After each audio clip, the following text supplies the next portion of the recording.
Hello and welcome to Mastering in the Box, and in today's 5-minute mastering method we're going to take a look at how we can tame unruly high end when mastering.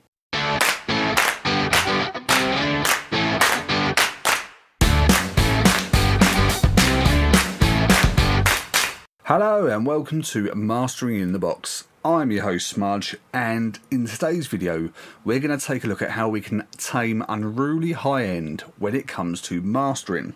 Now before we get into today's video, I just want to say a big thank you to everyone who's subscribed so far. We're now hit the 300 subscriber mark and we're just short of 10,000 views. So thank you to everyone for your support, and if you want to know more about digital mastering then please don't forget to hit that subscribe button below and make sure you tick the bell and select all to receive notifications on all of our videos moving forward. So in the past two videos we've taken a look at how we can control low end with compression and mid-side processing, and whether we use a broadband compressor or a multiband compressor. But what about the high end? Now the high end can actually really give us that brightness to a sound, but actually by overhyping the high end it can actually make a sound more brittle and more harsh.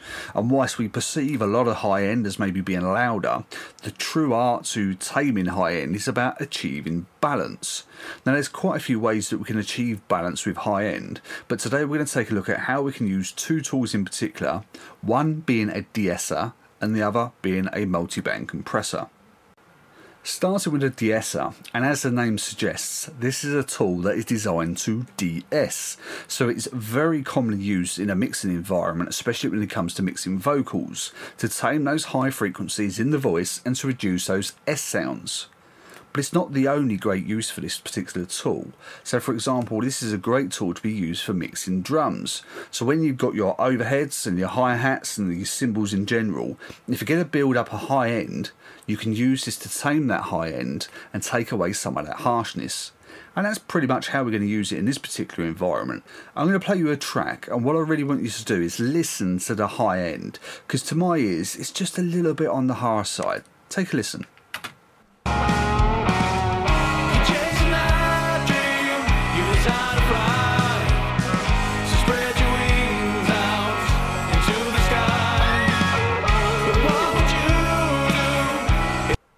So what we can do is use the De-Esser just to compress high-end frequencies over a certain threshold just to tame that high end.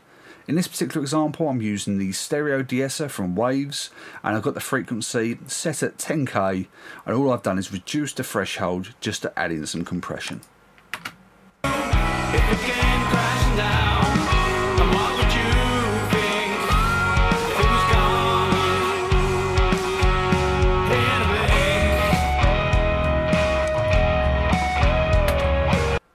So it's a great tool to be used where you can really get in there and just tame some of that high-end harshness of your track. So let's take this one step further. Say that we're quite happy with how the vocal is sitting in the track, and actually we're getting a lot of that air, some of that breathiness that we like from a vocal. So we don't want to start taming that high end using compression. But let's say we're getting a lot of build up from the sides. Let's say that the cymbals and the overheads from the drums, if they're panned wide and affecting those side frequencies, then we only really want to start to compress the sides and not the middle frequencies. And this is where something like the Lindell 354E multiband compressor from Plug-in Alliance can come in really handy. I have the low band and the mid band bypassed, and we're only going to look at the high frequencies. I've got the frequency set to 9.9k and it's in side mode only. Let's bypass it and let's take a listen.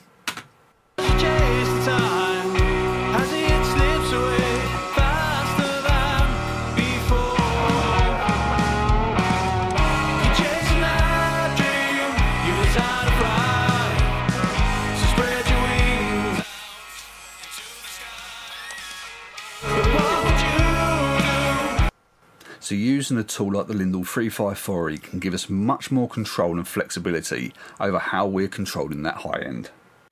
So that's it for today's 5-minute mastering method, but I hope you found these two techniques useful. There are a multitude of ways in how we can control the high end, but these are two simple, quick, easy and effective ways that you can start to remove some of that harshness in your track. All that's left for me to say is I hope you keep safe and well, and I'll see you in the next video real soon.